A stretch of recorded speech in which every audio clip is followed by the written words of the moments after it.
Welcome to Mental Health Momentum, a Silicon Slopes podcast. I'm Dr. David Morgan. I'm a licensed psychologist and the Director of Mental Health Awareness here at Silicon Slopes. And on this podcast, we talk about mental health issues in business and beyond, and we look for solutions. I'm going to introduce my guest to you today. This is Chris Yadon. Hello, Chris. Hey, so good to be here. Very good to have you.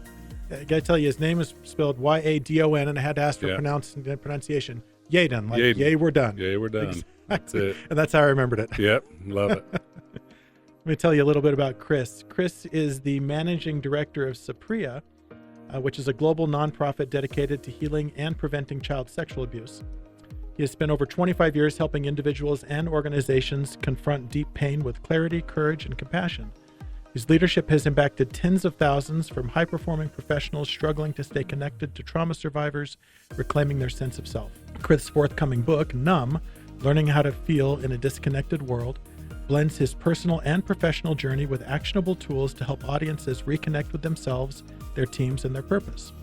Whether speaking to corporate leaders, teams, or community groups, Chris inspires lasting change by pairing moving stories with research-backed strategies. Well, again, thank you for being here today. Hey, great to be here. Thanks for having me. I love the title of the book, Learning How to Feel in a Disconnected World. Maybe we'll talk about that a little bit later, just about the issues of connection that I think we're facing in an increasingly connected world, yet increasingly disconnected world. They're significant. It's strange. Yeah. Would have ever thought that people would have said, hey, we've got these tools where you can where you can call people, you can message people at will, and at the same time, you're going to be as disconnected as ever. People would have said, well, that sounds crazy. Yeah. Yeah. Just along those lines, I always like to tell people, I'll set a daily routine to do a cold plunge to take care of me, but I won't call my mom. Right. Exactly. It's like something's off. It's so true. Well, and I love Saprea. One of my first guests here was Cynthia Gamble, who we talked about still working there. And that was great. Yeah. She's amazing. So, amazing human being. Yes, she is. We'll talk more about Saprea too. But first, tell me just about your own kind of experiences with mental health. Sure. How it's affected you, how it's influenced what you do.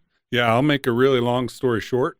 I spent the first 25 years of my life learning how to numb my emotions, and had a pretty significant reawakening right before my 25th birthday. And so I've spent the last 26 years learning how to feel again.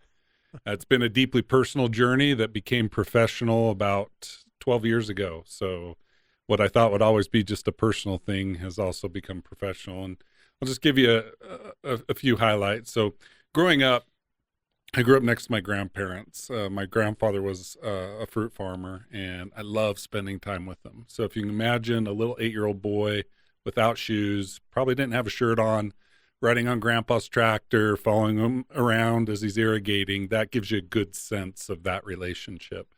And that relationship was a place of safety for me when things weren't so safe at home. I dealt with a lot of instability in my home. It's, at least as far as I can remember, it started with my mom when I was about 7 years old. She got really, really sick through a couple of pregnancy issues and gallbladder stuff, and she was down in bed for a year, and we were instructed to leave her be.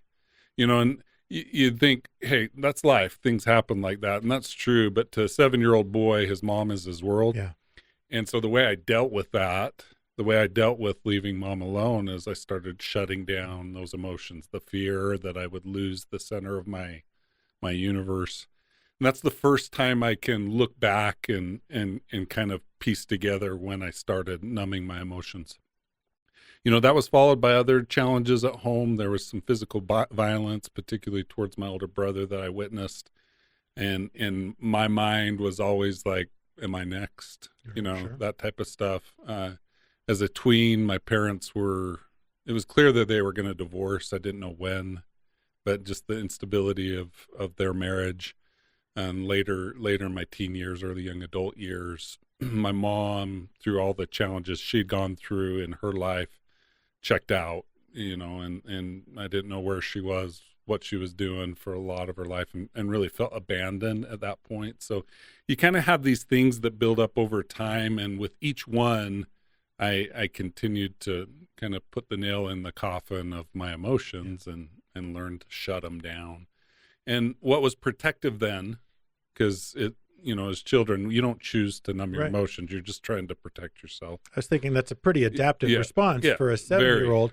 25-year-old is a different Yeah, issue. right. And the way I like to describe that is, we kind of build this protective wall brick by brick, but if we carry it into adulthood, once that instability's passed, it starts to become a prison rather than a protective wall. And that's where I found myself when I was 24, and I was at Grandpa's funeral, and I couldn't cry. Mm. And not only could I not cry, I wanted so bad just to feel sad, and I felt nothing. I felt blank. And considering the deep relationship I had with my grandpa, that was the first time I kind of went, something's wrong here. Like, something's broken. My newlywed wife had been nudging me for a little bit, like, hey, I'm not sure you're feeling emotions. And I was like, what are you talking about? I feel fine. And I did, at least as I saw it, Sure. because when you numb your emotions, you're numb to the fact you're numb. You don't know you're numbing. So I've spent the last 25 years learning how to feel again. And a lot of that was just kind of feeling my way through life and trying to figure out how to engage with emotion. And then something seminal happened for me when I joined the social sector and helped start Saprea.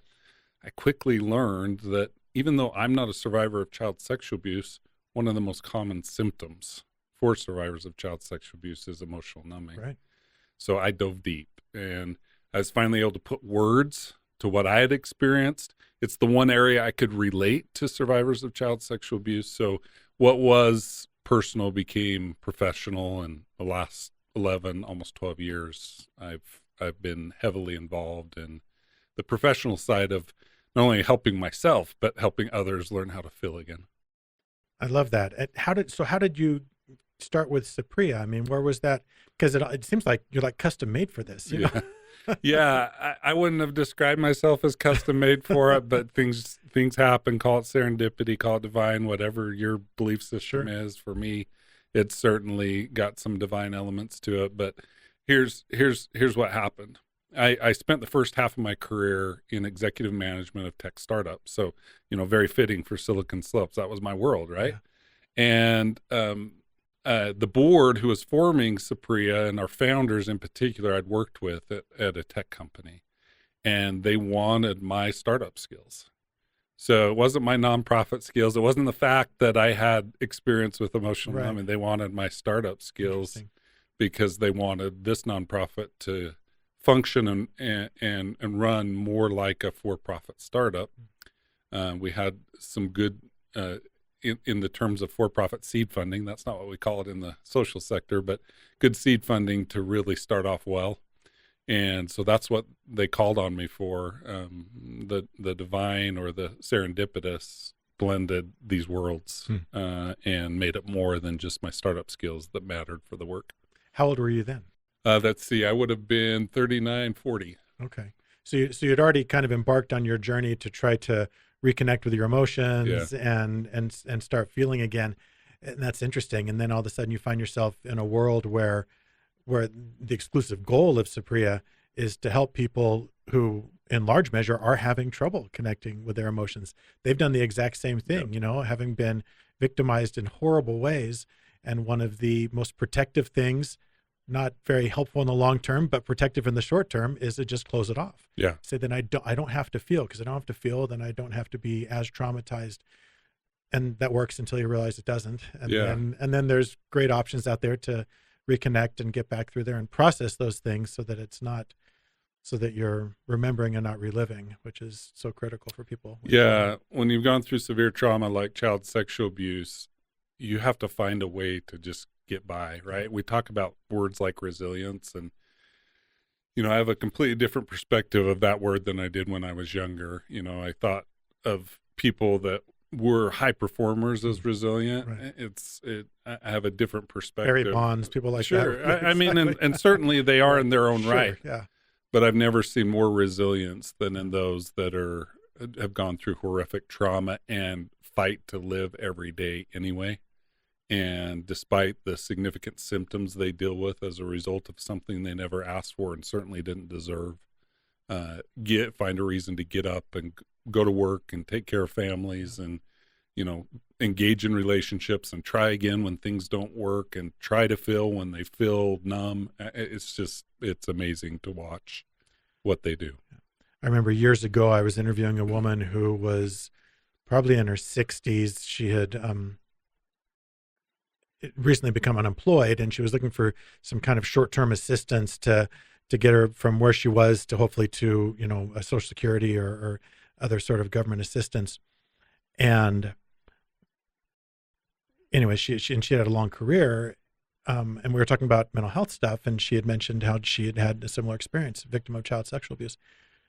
And I asked her, well, how have you been able to work this long, with that experience? And she said, I had no choice. Yeah. I had 2 little boys I was taking care of, and it was that I just remember thinking, wow, how so many people, even with something far less significant, will just crumble. And then those who are dealing with these huge stressors, they develop this resilience where they're able to move forward. And it is extremely inspiring. You spend 10 minutes with some of these individuals and you start going, holy cow. First, you're impressed. Second, you kind of look at your own life and you're going, man, I need to get my stuff together because I'm not nearly as resilient and haven't experienced nearly as much difficulty in my life. Yeah, there's one particular aspect of emotional numbing I think is really relevant to this and very common for survivors of child sexual abuse, and frankly common for the way I dealt with my numbing, and that is hyperproductivity. And it's a parallel story that has to be told. The one side of the story is people that numb, one of the ways they learn to numb is by staying really busy and productive. Almost too busy to feel. Too busy to feel, right? And they should own their successes as a result of that work that's going on. But the parallel story that needs to be told there is they're shutting off emotion, which has some significant impacts on connection in the long run. And it's like this bill that you're at the restaurant and the bill just keeps stacking up and stacking up. Eventually it has to be paid. And a lot of survivors of different types of trauma, and child sexual abuse trauma in particular, at some point have to face that and pay that bill. And it can be really, really difficult moment in their life. It can be really hard on their families. So the earlier we can get to it, right? The earlier we can recognize it and start paying that bill sooner rather than later. That bill that we got to pay when even though someone else was at fault for it. Right. The sooner we can pay that bill, the less impact it will have on us and our families. That's one of the most, I think, troubling thing for survivors of any sort of trauma is that the bill that's due is never their fault. Yep. And so, but yet it has to be paid by them in a way in order to move forward. And so there's that dissonance where they go, well, no, I shouldn't have to pay this. I shouldn't have to do anything because this was something that happened to me, which I totally understand. And that can be validated. But change is an individual thing. We're the ones that have to move forward, regardless of who started the fire. We're the ones that have to put it out. And we spend all this time complaining about who started it. And our house is burning down. And instead of grabbing a fire extinguisher or calling for help or something like that. And I think once people realize that, it's hard for sure to manage that, but it's empowering at the same time, because then instead of just being at the mercy of what's happening around you, you say, there's something I can do about this. I can go in and start to pay this debt or put out this fire, even though I didn't start it. And I don't know. I think there's great fortitude that comes from that ultimately. I may not be able to own the story that was started, but I get to own how it finishes. Absolutely. Right. Yeah. And that's a critical acknowledgement that any trauma survivor has to make if they want to get to health and healing. Yeah. And it's not fair, and that's not going to change. That's right. There's not going to be some piece of justice that's going to fix it. Yeah. Even when legal justice is carried out in their behalf, it still doesn't fix the long-term trauma. And those of us that have been through whatever type of trauma we've been through, we've got to accept it, own it, and move forward. I remember reading about families of murder victims where the perpetrator was eventually sentenced to death. And so usually it's decade or at least that they spend in appeals and other things Sure. while they're waiting for the execution. Finally, the execution happens.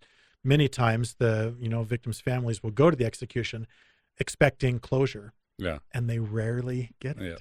I've thought about that. What is it that's happening there? And they've delayed that healing, right? That bill keeps mounting or the fire keeps going, thinking I'll finally get that when this happens. And again, I think it's back to that same thing, that because the change that needs to happen is in the individual. It's not going to be some external thing, which I like as well, because what causes the trauma is an external thing. What heals the trauma shouldn't be an external thing. It should be an internal thing. It's like, let me take control. Let me do something about this. And like I mentioned before, there's so many great tools, so many great therapies and procedures to help people process trauma.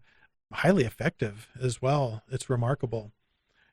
For people who don't know Saprea, we've danced around a little bit. Yeah. So just tell us about what you guys do. Yeah, at Saprea, we liberate individuals in society from child sexual abuse and its lasting impacts. So emotional numbing is one of many of these lasting impacts, right? The most common diagnosis for someone that experiences child sexual abuse is post-traumatic stress. And there's lots of symptoms that come along with post-traumatic stress, including numbing. So when we talk about liberating them from those lasting impacts, we do a lot of healing work. And we're in the later stage of that healing work. So we're really focused on dealing with the post-traumatic stress symptoms once they've stabilized other aspects of their life. The other thing, when we talk about liberating communities, it's all about prevention. Yep. So we're focused on empowering mom and dad or any other primary caregiver to reduce the likelihood their child will experience child sexual abuse. So we live on those two bookends. And then the third pillar of that mission is raising awareness around the issue of child sexual abuse and working to change the narrative. Child sexual abuse has been steeped in stigma and taboo for as long as human beings have existed. That's changing, and it's changing fast. I'm not saying that's a comfortable topic for most people, but the public is getting a lot more comfortable with it today than even 5 years ago or 10 years ago. So we're doing a lot of work in that area to change it, because when you start to bring down that stigma, you start to have more survivors raise their hand and say, I'm willing to work and get help and heal. You get more parents engaged in the prevention. So they all kind of work together. I love it. That's the perfect approach, because if you're addressing only one of them is good, but there's so many more facets to this.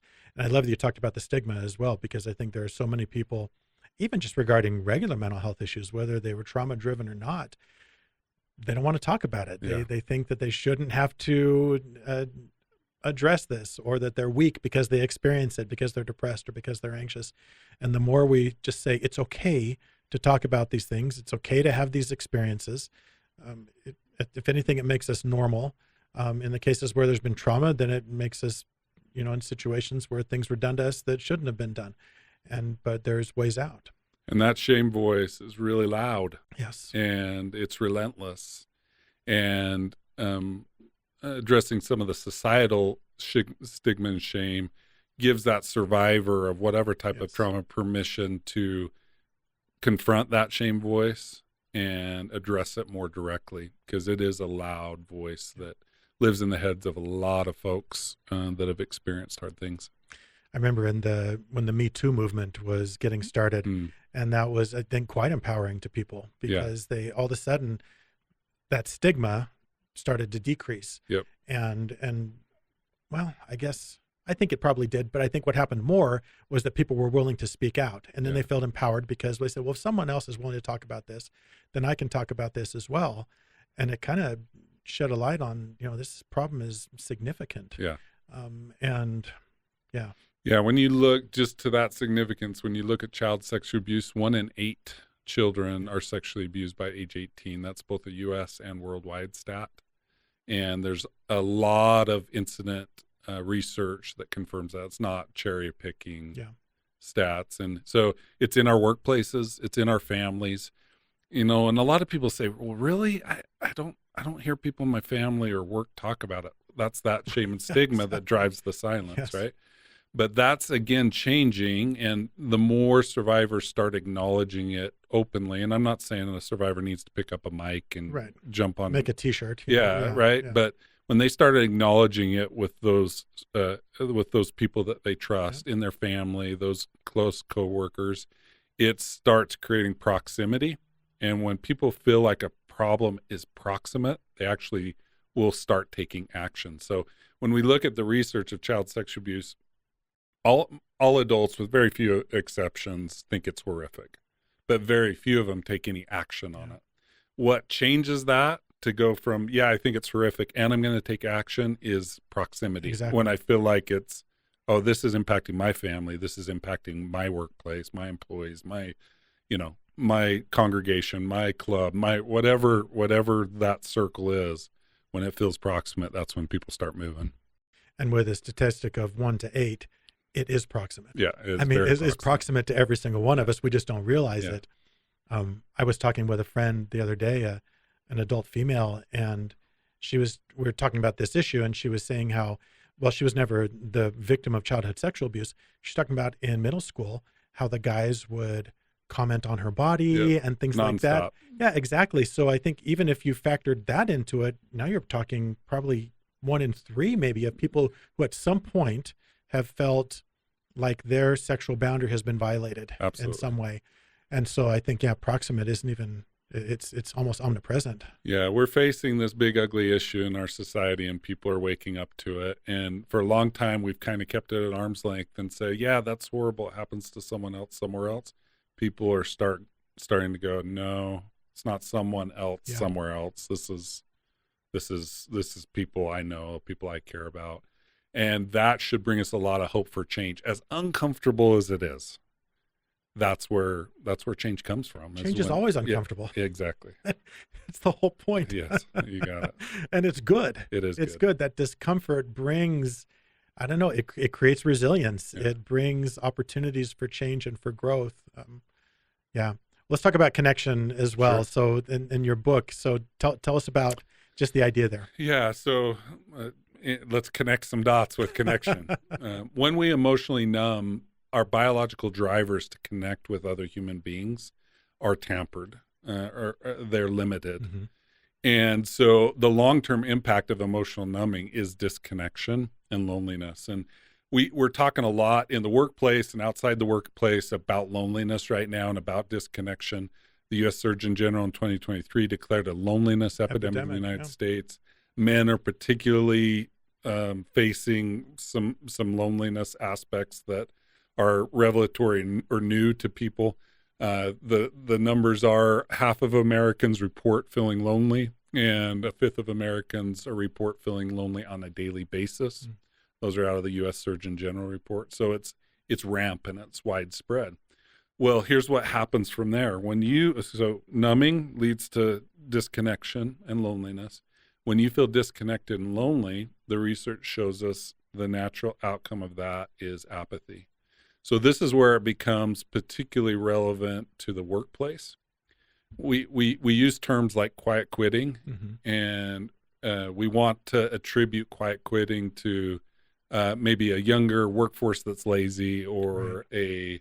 Workers that are burnt out, and certainly those play into it. But if you really want to get to the heart of quiet quitting, we're talking about apathy. People they stop caring, right? And when we're apathetic, we tend to harm ourselves and others. And whether that's in the workplace, whether that's in our family or home. So there's your tie, right? When we shut down our emotions, we disconnect, experience loneliness, and the result is apathy. And here's what's relevant to today and why we talk about learning to feel in a disconnected world is the numbing conveniences and substances are more accessible today than they've ever been. Yeah. So I'll just give you a few simple examples. I come out of a work meeting where things don't go my way. In years past, 30 years ago, I would have processed that with some coworkers, maybe gotten on the phone with a loved one and process that experience, right? Really healthy thing to do. How do we process it today? I go and scroll for 2 hours. We ignore it, exactly. Right, on social media, Distract, right? yeah. And whether it's social media, an app, or whatever, it's releasing chemicals into my brain that help calm temporarily that discomfort. And then, I kind of move on and go about my day. What I've just done is use technology to actually numb my emotions. Yeah. The metaphor I often use to describe this is our ancestors and how we're biologically wired brought their pain and suffering to the glow of a communal fire. We're bringing our pain and suffering to the isolating glow of a 5-inch screen. Right. We can't process our emotions in isolation. That's not how emotions work. We're meant to process them in community. And so whether it's that or access to substances, you name the substance, from something as benign as, one of my stress eating favorites was always Cheetos, to, a few extra drinks to Sure. take the edge off the day. Whether it's those type of things, whether it's numbing through technology, when we are isolating and dealing with our pain and suffering alone, it's highly likely we're numbing those emotions. So that's why in this highly connected world, we're finding ourselves deeply disconnected and lonely. Yeah. Yeah. And you're absolutely right. Like you said, 30 years ago, that discomfort from that, bad meeting would just gnaw at us until we did something about it. Right. Yep. And like you said, our options were few, but they were effective. Yep. And now we don't have to do that. It's basically it's a hit of fentanyl, Yeah. to be able just to numb it for a bit, and make it go away. And we've become so good at doing that we can, like you say, we're not paying that bill, right? Yeah. And that bill just keeps stacking up and stacking up and stacking up. I also appreciate what you said about understanding workers in the workforce, because I think you're right. Those that are experiencing apathy, they're not just experiencing apathy at work. Yeah. That's happening at home. It's in life. Yeah, exactly. It's in their whole life. And it's not like they're totally engaged at home and then they come to work and like Severance or something, Yeah. where they show up, a different person. That's not what's happening. And so I think it's a disservice to workers to just assume, oh, they're just being lazy. They're just not bought into work like we were in the 1980s. They don't know how to work hard. I think that may account for a portion of it, but I think it's a very small portion. I think that most people they want to do well, they want to perform, they want to feel good about performing, but when they're in an emotional condition where they are unable to even process their own feelings because of that apathy, then that's when I think, well-trained managers or whoever can take a look and say, hey, what can I do to help? Yeah. And get them the help that they need. This is biological, not just behavioral.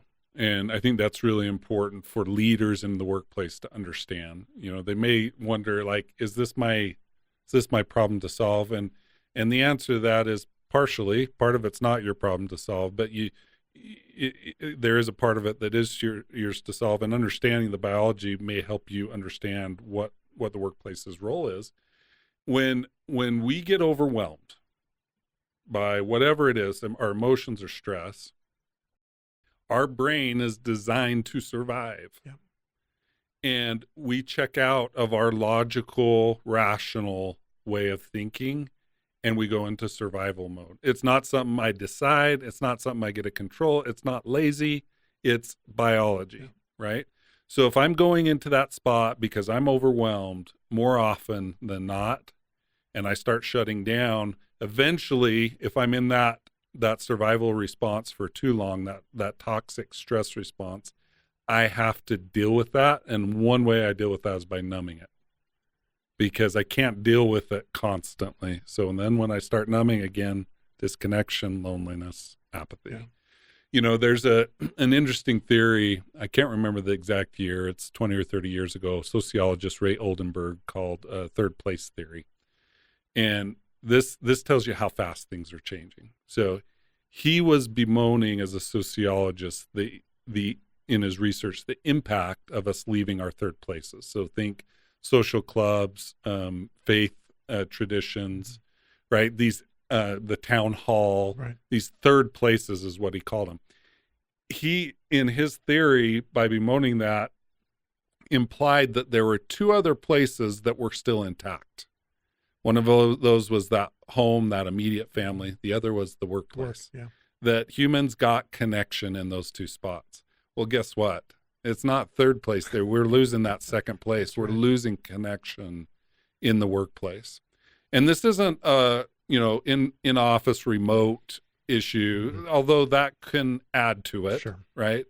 That's not what starts it. This is, our employees are not connecting human to human. They're dealing with their pain and suffering in isolation rather than together. Yeah. And that really has a negative impact on their ability to contribute in the workplace. And it has, frankly, a negative impact on the bottom line because we get less productive workers. And this is where, the human performance side of it comes in. I always talk about the 3 C's of human performance. You have this third C that we've always taken for granted, and that's connection. The other C's are competency. When we think about human performance, we're usually thinking about skills and abilities, right? Then the second C is consistency. We're thinking about deliberate practice and how do we, get things predictable, right? That's where human performance leadership is focused on. And we've just taken for granted the third C, which is human connection. We can't take it for granted anymore. We have to invest in it in the workplace, in our homes, our families, in our third places that we belong to. We have to rejoin some of those third places. We have to spend time, as they say, touching grass with other human beings. I love it. So if people want to know more about Saprea, where do they go? Yeah, Saprea.org is the easiest place to go. If people want to follow my work specifically, my last name's unique enough, Yadon, Y-A-D-O-N. You can easily find me on LinkedIn, Substack, your typical social channels. So Saprea.org for Saprea specifically. Find me. I'm most active on LinkedIn. That's probably the easiest spot for people. Perfect. Chris, thank you for coming today. Thank you for the work you're doing on behalf of people that suffer. It's admirable, and I appreciate it so much. Well, thanks for having me, and thanks for sharing your mic. This is a huge part of solving the issue. Thank you very much. And thanks everyone for listening today. Remember that change starts with you, and together we can increase our mental health momentum.